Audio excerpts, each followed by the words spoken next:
metals, materials, mammals, monsters, and mysteries, trying to link all those things together. Okay, so why did I do it? What principles am I using when we're actually addressing this? And I think overall, when I'm looking at the scriptures, so you might disagree, but the way I tend to look for is I tend to look for the first occurrence, look at the first occurrence and let it build from there, because I don't think God puts this in any deception in place. It gives us the first occurrence as a principle, and then the Spirit witnesses.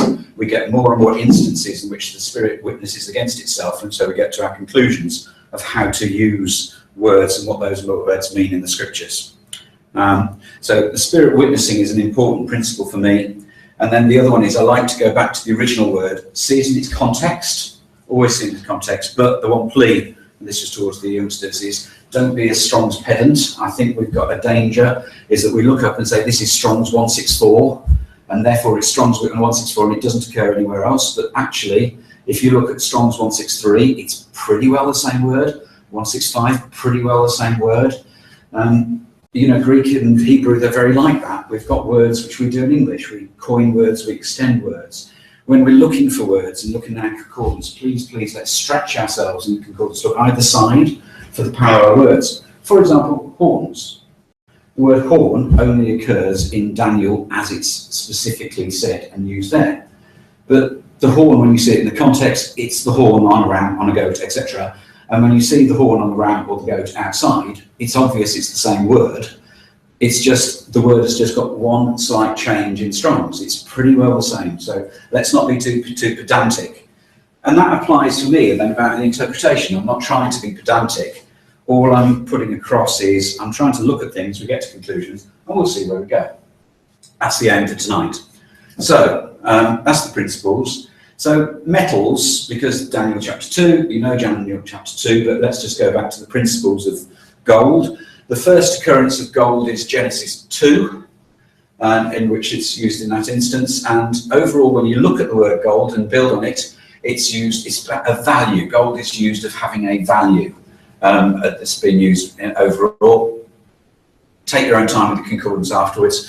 Used in the context of the tabernacle, used around the gold, about the Elohim were made of pure gold. The Elohim of gold, it's called. There are 5 different words for gold, by the way, and that just shows how, you know, gold is gold to us, but it's like snow's got 50 different words to somebody who lives up there. 5 different words for gold. Psalm 117 brings you then a more spiritual analysis of gold. Therefore I love your commandments more than gold, yes, more than fine gold. And leaping into an interpretation, gold tends to have, here's another one. And gold, though, we've got to bear in mind, gold is not only used in terms of the purity of the Elohim, but it's also used of people's greed and as people produce things, and it's their work. So Corinthians, now if anyone builds on this foundation with gold, silver, precious stones, wood, hay, straw, each one's work will become clear, for the day will declare it, it will be revealed by fire, and the fire will test each one's work. So gold is something which we produce. We can either produce something of value, of gold, and less value, silver. One of those interesting things, gold's a soft metal. It's very malleable in comparison to the hardness of others. So it's the key value of gold over silver is that it rusts at a lower rate, and so therefore its value is retained longer, as well as it's more rare. But it's rare material. Ooh. Yeah, silver then. Silver, again, first occurrence, it's of value, and it's about money, it's about being associated with gold. But overall, if we try and leap steps, silver seems to be talking about atonement, in terms of the silver was used to atone. It's the word kasef there in silver. Children of Israel would appoint for the service of the tabernacle, maybe in the memorial unto the children of Israel, Lord, to make an atonement for the souls. So an interpretation, but we'll get to that in a minute, is that silver is linking to atonement. And brass then drops. Brass then drops quite significantly in A, value, and B, significance. In terms of the feature of brass is that it's a red material, red metal. It's the first red metal rather than the shiny, valuable one. So it's a baser material. And what's also interesting, whilst it's a baser material, the first instance of the word brass is talking about Zillah who bare Tubal Cain. tubal Cain of Cain, first instance of brass, is being used in the context of a negative person, Cain standing up against God, rather than those people standing up for God. And what was tubal Cain? He was an artificer in brass and in iron. So the first instances, you get gold and silver being of value, but then you get tubal Cain, brass and iron, being almost in a different camp, and there seems to be a slight separation between the two. Also used in the tabernacle and in the serpent. And if you've got time, you probably know it yourself in the tabernacle, how that the entrance to the tabernacle and the court of the Gentile, the entrance to the tabernacle and the outer court, very brassy, moving towards silver, and as you move towards the middle, it's there getting very silvery, moving towards pure gold, and gold in the centre. So as closer as you get to the Holy of Holies, so the value of the material actually gets more valuable, more rare, as you're getting closer to the presence of God. Conclusions. There you go. There's just an instance of how brass was being used in the context of being blasting, mildew, inflammation, burning. And what happened as a result of those people who were standing up against God, what was going to happen over them was that they were going to be basically in a coffin seeing nothing but red brass above and iron underneath. So no access directly to God. So rough analogies that you get to in colours, which in metals, first part of what we're doing, is that you've got this progression of, we start off in a sinful state, we start off in a state of brass, and then through the redemption of Christ, we then come to God, who is the symbol of purity in there. So there's this silver is the mediator, it's in the middle between sin and between the purity of God. Interesting, that then follows the same thing that you get going on with the colours of the materials in the tabernacle, how that you've got the red materials tend to relate to sin, and the blue tends to result to the heavenliness, the righteousness, the purity that exists with God, looking up towards God. And in between the two is the mix of blue and red, i.e. purple, which is the colour of the King, which is the colour of the Christ, which is the colour of redemption. And so the metals and the materials tend to have this similar theme that we can take. So that's just the metals as a context for how we actually get into looking at Daniel's 2, 7, 8, etc. So when we look at Daniel's 2, 7 and 8, we know that the head was the head of gold, which we know from Daniel 2 that said, "Thou, Nebuchadnezzar, art that head of gold." What's the very first thing that Nebuchadnezzar then does in the next chapter? He then sets up an image totally of gold. Thing I'd never really thought about before then was that is in the instance of Shadrach, Meshach and Abednego, or in the instance of the fiery furnace. What was the fiery furnace there for? I reckon it was therefore to produce the image of gold. So the fiery furnace was there as Nebuchadnezzar's rebellion against God. I will create my own image, and it was his part of his power. Makes more sense then that Nebuchadnezzar is saying, out of my might, I'm going to stand up against God. I'm going to create my image, in my own image, full, all the way gold, head to feet. And when Shadrach, Meshach and Abednego wouldn't bow down, what were they going to do? Put into place of his ultimate power, stoke it up 7 towns. He was showing his power. It was direct rebellion when he was putting Shadrach, Meshach and Abednego into the fiery furnace. And then God protected them in that instance. Even more important when you think of it that way. Just consolidating red a little bit more. First instance of red. So, and the first of the two, Esau and Jacob, came out red all over like a hairy garment, and they called his name Esau, red Esau. But then afterwards, Esau said to Jacob, "Feed me with the same red pottage, for I'm faint, therefore his name was Edom," equals red. So Edom, everything to do with red is annotated towards sin, the shedding of blood linking to sin. That's then trying to give the youngsters, giving us just the foundation then on the colours that are there. If we then look at Daniel 2, that's then how that's portrayed. So we've got the purity of the head, which we know is Nebuchadnezzar, progressing to the silver, progressing to the brass, bit of a break there, which we'll come to in terms of value against lesser value, and then iron legs, iron clay feet. So that's what we get in Daniel chapter 2. One of the things just to observe at this point in time that's important to me is this bit about Deuteronomy, the proof of the prophet. And why are we going to accept Daniel 2? It's because Daniel 2 inside it has got the proof of the prophet. The Spirit is witnessing at that point in time that Daniel's words were true. Okay, the next chapter when we look to, I find something quite a complicated one. What's the jump and what goes on in between? Because when we look at chapter 7 when we look at chapter 5, it's about Belshazzar, right? So chapter 5 is about Belshazzar, and then chapter 6 is about Darius, who's a bit later, and then chapter 7 is back to Belshazzar. So when you look, what tends to happen is we've got Daniel is split between the histories, Daniel's 2 to 6, and then the prophecies going 7 on through to the rest of the chapter, which is a strange thing. Why is Daniel chunked up this way? Just for the context, some of us have been hit in previous studies. Let's just quickly go through what has gone on between 2 and 7, and what are the key messages that God is giving us from his word in between 2 and 7. So these are the main events that go on between Daniel chapters 2 and 7. We've got the image of gold, and we've got the fiery furnace. Then we've got a lesson, and the lesson that we're getting from those is 3:28. Now, throat's sore, brain's addled. What I'm going to do is I'm just wondering if, Ken, could you take the first reading? Could you take 3:28? And as I shout out, next one, if you're happy to do it, if you read it out as we go around. But Ken, let's remind ourselves of the learning from Daniel 3:28.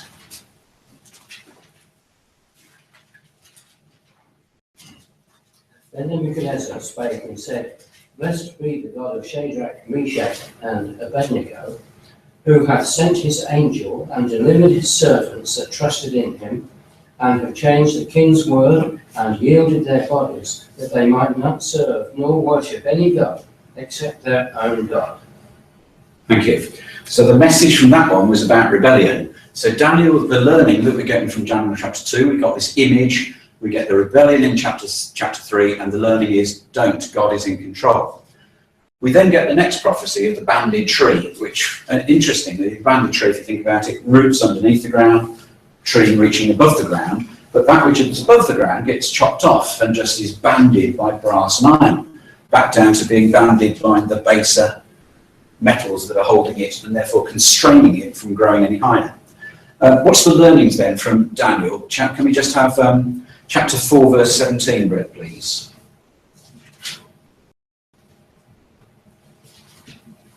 Are you happy to do Tish or on Pat? Oh, sorry. Thank you. 17. This matter is by the decree of the watchers, and the command by the word of the holy ones, to the intent that the living may know that the Most High ruleth in the kingdom of men, and giveth it to whomsoever he will, and setteth up over it the basis of men. Okay, thank you. So the message from that one is back down to that people alive must respect God and realise that he rules in the kingdoms of men. So that's interesting. Well, this is about rulership. A lot of this is coming about lessons about kingdoms, about service, about following God. Next thing that happens to Nebuchadnezzar is that he then goes through this learning in which he's made into a beast, and he goes through a beast for 7 years. And the learning from that is Daniel 4, verse 25. Pat, please. They shall drive thee from men, and thy dwelling shall be with the beasts of the field, and they shall make thee to eat grass as oxen. They shall wet thee with the dew of heaven, and 7 times shall pass over thee, till thou know that the Most High ruleth in the kingdom of men, and giveth it to whomsoever he will. So I'm beginning to see, thank you, Daniel's going in a context here, isn't it? So the events of chapters 2, chapters 3, chapter 4 are all linking to lessons about the kingdoms of men. There's an underlying theme about God and the kingdom of men coming through here. Chapter 5, Belshazzar, and what's the learnings for Belshazzar? Chapter 5, verses 26, 27, please, Ruth. This is the interpretation of the thing. Nay, now God hath numbered thy kingdom and finished it. Tekel, thou art weighed in the balances and art found wanting. Thank you. So it's again, isn't it? It's about kingdom. And so each of these chapters are coming out with a lesson about the kingdom. Then the next thing is we jump from Belshazzar onto Darius, where we've got the instance of the lions. And the learning for that one is 6, 26 and 27, please, Matt. I make a decree that in every dominion of my kingdom men tremble and fear before the God of Daniel, for he is the living God and steadfast forever. And his kingdom that which shall not be destroyed, and his dominion shall be even unto the end. He delivereth and rescueth, and he worketh signs and wonders in heaven and in earth, who hath delivered Daniel from the power of the lions. Thank you. So again, it's all about kingdoms, God. There's a consistency, which I can't say I've really noticed before until you step back and look at it this way. So therefore, that's why there's a break. We're being given messages, and if you skim read it, you can see this. Generally, this is God actually passing on messages about who is in control. And then having established that, that explains why 7 is out of order to me. He then moves on, and we've got chapter 7 and chapter 8. And when you look at 7 and 8, you find that each of them have got a degree of the proof of the prophet against God. It's actually saying, listen to me and why. Have I got it on this one?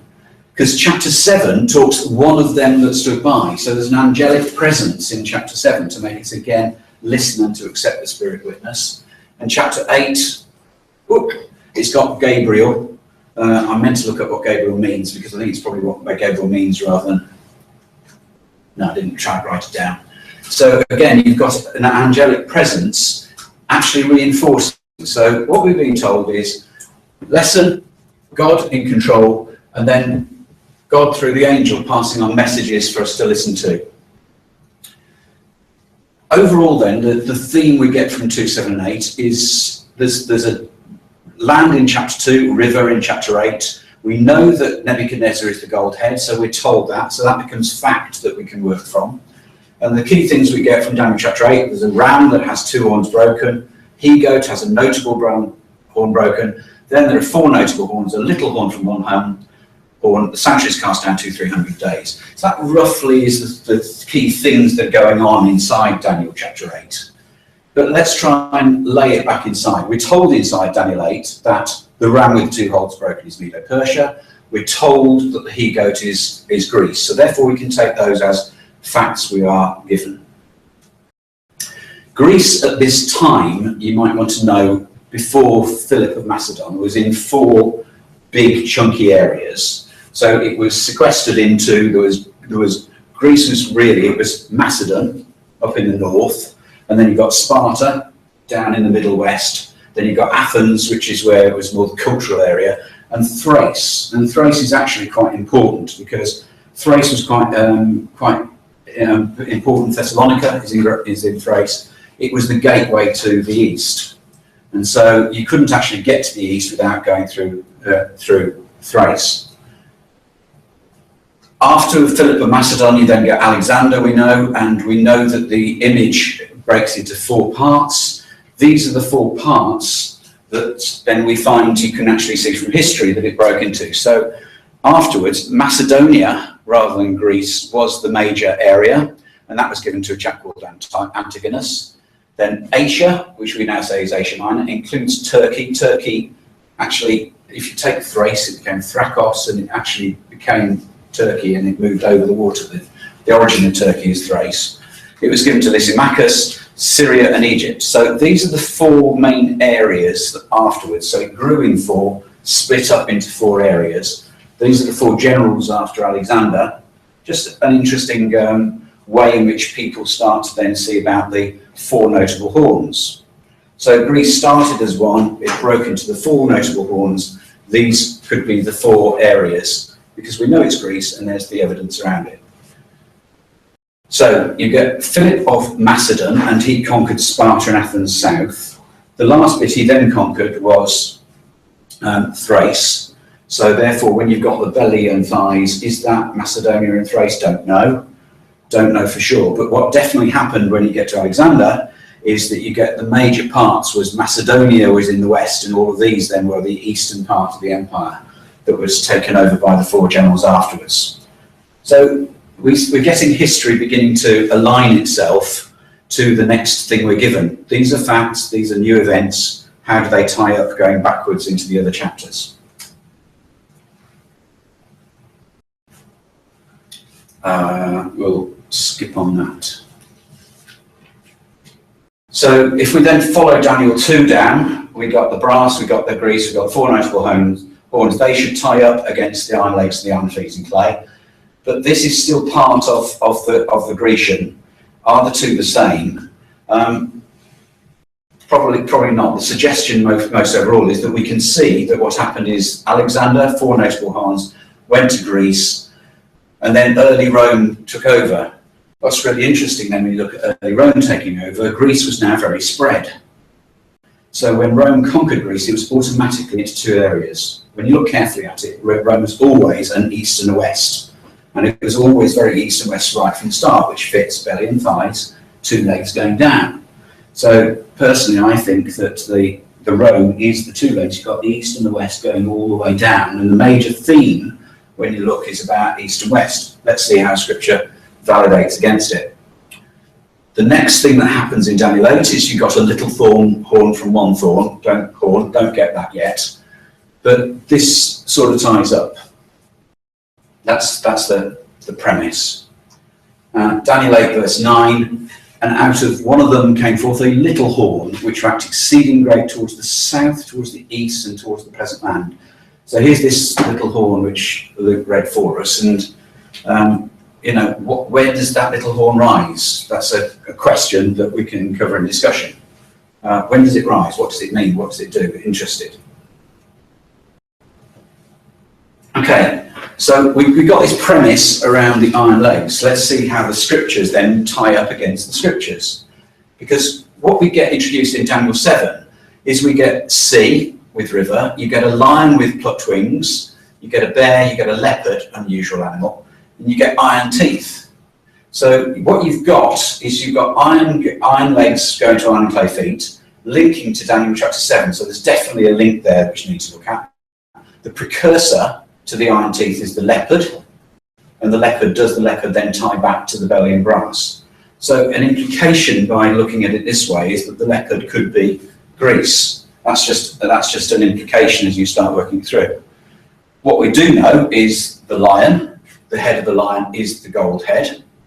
So we got evidence of that tying up. What we also know, well, no, we don't know this, but by reputation, Belshazzar was eaten by a bear.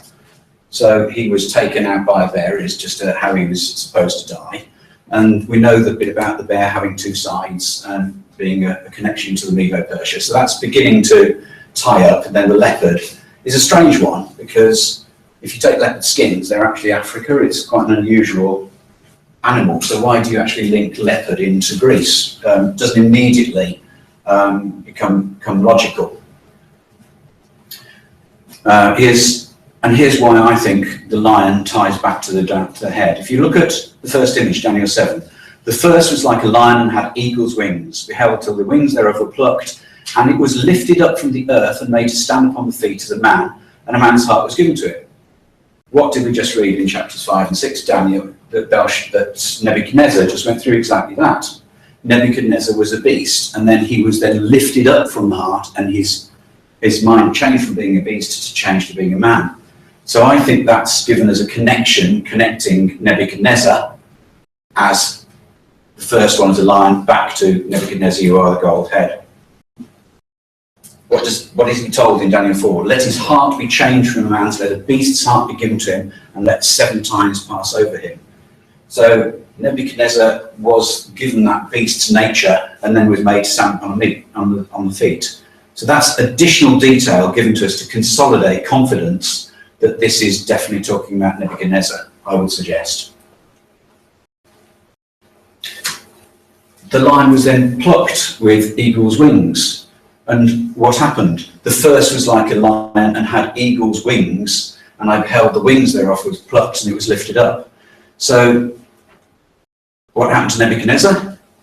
The same hour was the thing fulfilled upon Nebuchadnezzar. He was driven from men and did eat grass as oxen. His body was wet with the dew of heaven, till hairs were grown like eagle's feathers. So again, there's these allusions that are coming out about Nebuchadnezzar with gold, with eagles, seems to be connecting all the way through. That means I think you can see that this idea of lion and gold is Nebuchadnezzar. Medo-Persia, Greece.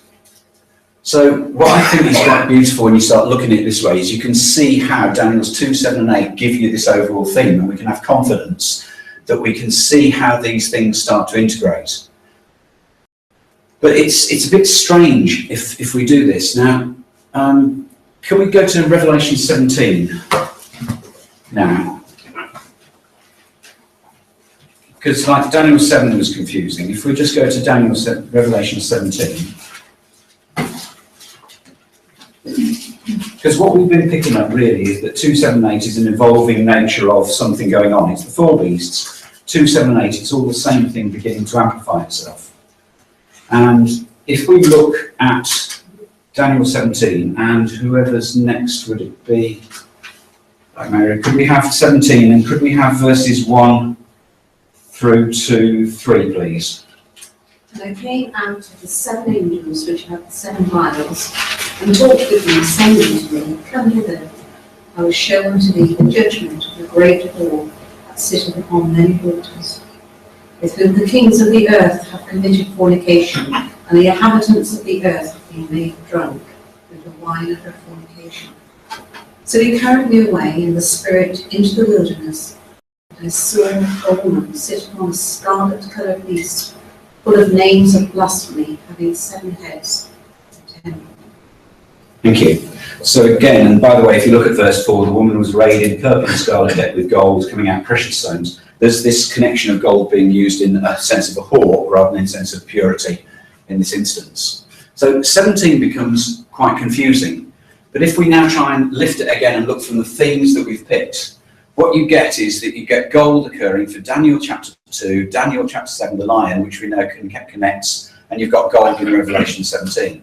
You've got iron legs, you've got iron teeth with brass nails in the beast, so features coming from above, and you've got a scarlet beast. So you've got these, Daniel 7 seems to help us connect to Revelation 17.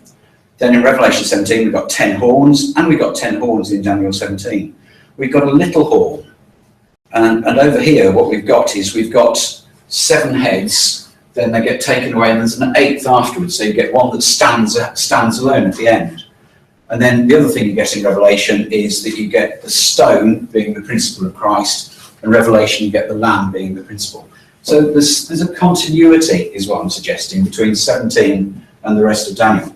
Let's flip back to Revelation 13 and verses 1 and 2.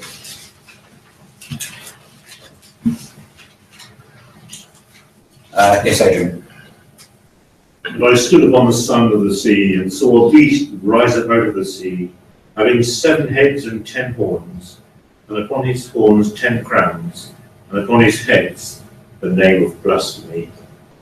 And the beast which I saw was like unto a leopard, and his feet were as the feet of a bear, and his mouth as the mouth of a lion. And the dragon gave him his power, his seat, and great authority. And when we see that then in the context of everything else, it really starts knitting together in a really quite an exciting way. Because what you've then got is we've got 10 horns, 10 horns, 10 horns, 10 horns. You've got 7 heads with 10 crowns going through 7 heads and 7 heads. This connection going on between Daniel chapter 7 through 12, 13 into 17 that progresses. So you get these connections going on.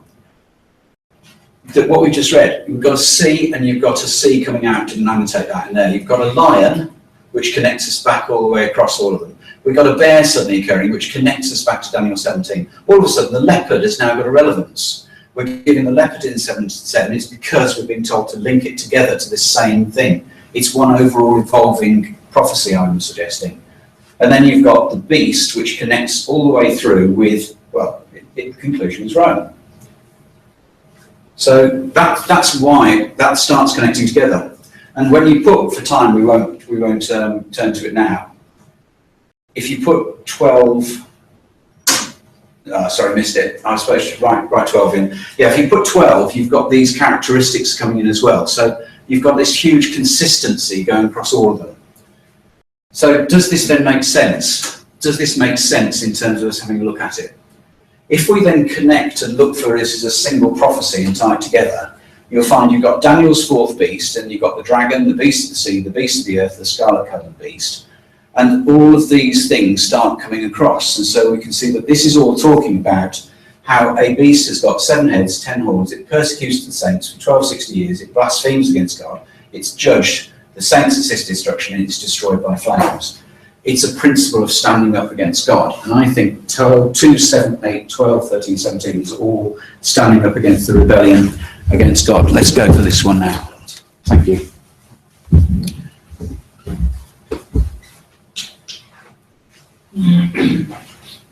So let's look at it in the context while Luke's handing this out, about Rome itself. Most of you know this, but so I'm teaching you. Okay, so sorry about that if that's the case. Rome itself was built on 7 hills. So there's a connection there between the 7 of Rome and the 7 hills that were there. The 7 hills are listed down here. So it was created, Romulus and Remus, they were fed by wolves, and Romulus killed Remus, and he killed Remus to establish his kingdom, and it was suggested around 753 BC, which is 300 years ahead of Alexander. Yeah, so Rome was created before Alexander. Now Alexander comes when they're in the 2 lakes. Next event, it was separated into 4 parts: the East, the Illyrian, the Old Turkey, Thrace, Italy, and Gaul. 390 BC. Now that I had to remind myself, around about the time of Alexander, it was actually being invaded by Gaul. So it was beginning to lose in its power about the time of Alexander. So it was growing and coming through. However, it recovered from that. 100 BC, 1 people in 8 in Rome was a soldier. And it reached its height, Julius is just before, reached its height 100 AD under Trajan, when it had its biggest empire overall. So this is just about the time then of when John prophesies, if we think John prophesied AD 96, not long afterwards. This is Rome was then at its height. Then its last emperor was only 300 years afterwards, Romulus Augustulus. If ever you're looking and thinking that's a name, it's not, it's a title. The August, the person who's venerated, it's a title that's given. So interesting, it starts with somebody called Romulus and finishes with somebody called Romulus. So that's roughly the history. 7 hills, that's the name of the 7 hills. Rome had 7 systems. Those are 7 systems of rulership that it went through during its time. So 7 ties up, 10 to the 10 tie up. After Rome started disintegrating, it divided Source Britannica. It divided into those 10 different areas. That's validated Eureka. That's also validated in other books by non-Christadelphians that split and have the same opinion about where the 10 horns could be. So we can see the things are beginning to tie up. Does it tie up even more? Time of Romulus and Remus ties to Daniel 7. You've got the image of the beast. The political height in Revelation 12, I think 12 and 13 are absolutely pivotal because it's making a change between the pagan political power. Because what happens during 12 and 13 is that the crowns pass. The crowns pass from heads to horns, horns to heads, horns to heads. No, heads to horns. It passes from the heads to the horns. So it passes from the 7 hills of Rome out to those 10 areas. It's beginning to show that the influence is moving. Pivotal event around this time is Constantine. Constantine born in the East. So all the power up to this date had been, and the political power had all been in the West. But Constantine, what came from the East himself, and he lived in that area, and he converted Byzantium into Constantinople. And then he had in that area was when he then put in place the religious political power, which lasts until Revelation 17. Revelation 17 is when then the religious political power is overthrown. How does that tie up? First Pope, we debate, could be Pope Victor I. It's interesting when you go back and you look, is that he's the first person who's named a Pope, but Rome definitely, they were providing influence when you look back at the histories, but they were providing influence about all the other Christian denominations around in the Roman world at the time. AD 380, this is the time of Constantine, that's when Christianity became the state religion, Edict of Thessalonica and Thrace, that's that area. Pope Gregory, then remember I said 400 odd, the last Roman Empire, then there was a chasm, there was a gap, and then that's when Gregory stepped in and provided a degree of stability and guidance and leadership, about AD 540, and it was just providing stability, but it slowly grew until the papacy then had such political power until the 15th century, when the Ottomans then captured the Eastern Empire in terms of Constantinople. So it starts then shrinking until 1870, Victor Emmanuel seizes Rome from the Pope's control. And that, I keep on forgetting about that, is that's only 1870, you know. It was a complete power until not that far away, and then the Lateran Treaty made the Vatican City an independent state. If we then tie that back with you, where you're going with the part iron, part feet, what you've got is, if the legs are solid Rome all the way through, the legs are solid Rome until you get to this point, and it's only afterwards, 1870, is that the power is then passing in across many people, and that sort of makes sense with democracy we've got at the moment. It's a mixture of people who are definitely Romanic and following the influence of Rome, and those who are standing up against it, the clay. So implication, don't know, still thinking about it, is that the part iron, part clay could be deemed as only actually starting as recently as 1870. This is the way I'm suggesting I see it, is that between AD 189 and 1890, Revelation 12, there appeared another wonder in heaven, behold, a red dragon, still a beast, 7 heads, 10 horns, crowns upon his heads. So political Rome at its peak, declining until its political power went until, that's 1890. But what grew from 189, that Pope Victor, whatever his name was, slowly religious Rome's influence grew and grew and grew during this time when it was having a degree of political and religious, until it then finished, and then it became, in effect, a non-political joke. But it changed at 1890 when it was recognised as having no power other than in its own Vatican state. So I think the crown's passing ties up. I think it ties up. We give Revelation 12 and 13 to see how the crowns on the head pass to the crowns on the horns, passes out to the 10 crowns, passes out to the nations that still have subservience to the beast, that still have subservience to Rome. That's a repeat. Revelation 17, come hither, I will show unto thee the judgment of the great whore that sitteth upon many waters, with whom the kings of the earth have committed fornication, the inhabitants of earth made drunk with wine of fornication. So he carried me away in the spiritual wilderness, and I saw a woman sitting upon a scarlet-coloured beast, full of the names of blasphemy, having 7 heads and 10 horns. But Revelation 17 has still got those characteristics coming around, so it's still part of the same evolving prophecy. Very quickly then, how does that provide context if you look at Revelation in this way? The seals, if you look what happened in the seals, is the seals finish with Constantine replacing paganism by Christianity. So the context of the seals is Catholicism becomes a state religion. You then move around and you get the next chunk about the trumpets, and the trumpets actually is about the decline of the Western and Eastern political Rome. The Goths, etc., crashing out the western part, the Saracens taking out the eastern part, and eventually the horsemen taking out the eastern part. So the horns and the trumpets are all about the political decline, I would suggest, and then the viols are about then the decline of the religious Rome, the religious power through the French Revolution, being potentially the Three Frogs, the naval battles, and Napoleon slowly. Then the key thing going through is that the Pope gets taken in prison at this time. So it sort of follows this same progression. So Revelation now is sort of in a context of why 12, 13 and 17 are there. And it's showing you this idea that's going through. It's that Catholicism grows, declines politically, still there, Babylon is fallen, and then leading to fall of Babylon in chapter 17 and 18, Christ's reign begins. Look at it another way. So what we've got in Daniel, we've got the beast beginning, and in Daniel 7 we've got political pagan Rome as being the first beast that's coming. Revelation then gives us this picture of the beast then as it transforms towards the end, leading immediately to Christ's reign beginning. And what's the beginning of Daniel chapter 2? Given by Daniel prophet, given at the time, Nebuchadnezzar, Babylon, you are this head of God, finishing with Scarlet Woman, Babylon is falling. It's like the rise and fall of Babylon. It's the image from Daniel 2 being shown and being smashed over a mega timescale as opposed to the macro timescale for just 2 in isolation. So that's the slide for all of them. The bit that we haven't got to, and we still isn't there, is, well, what about this little 8th horn?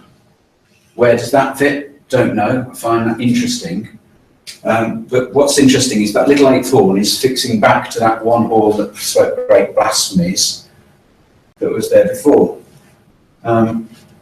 We are out of time, so I won't take the learnings, but all of the learnings from 12, 13, 17 are actually all about rebellion of kingdoms again. So it's carrying on with the same message. It's about the beast rebelling, it's about the dragon rebelling, and it's about the final rebellion.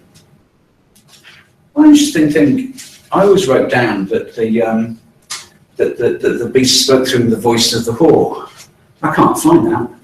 The beast spoke, the whore doesn't actually speak, I think. You'll probably prove me wrong in discussion. But I don't see that the whore actually speaks. What does the whore do? The whore is the whore. And so it's actually, she's the symbol of immorality against. And she isn't the beast, she is just part of the behaviours of the beast, I would suggest. If you look at it, she doesn't speak, my perception. But the key thing, trying to finish on the positive, is that these things are all smashed together. The events are all there.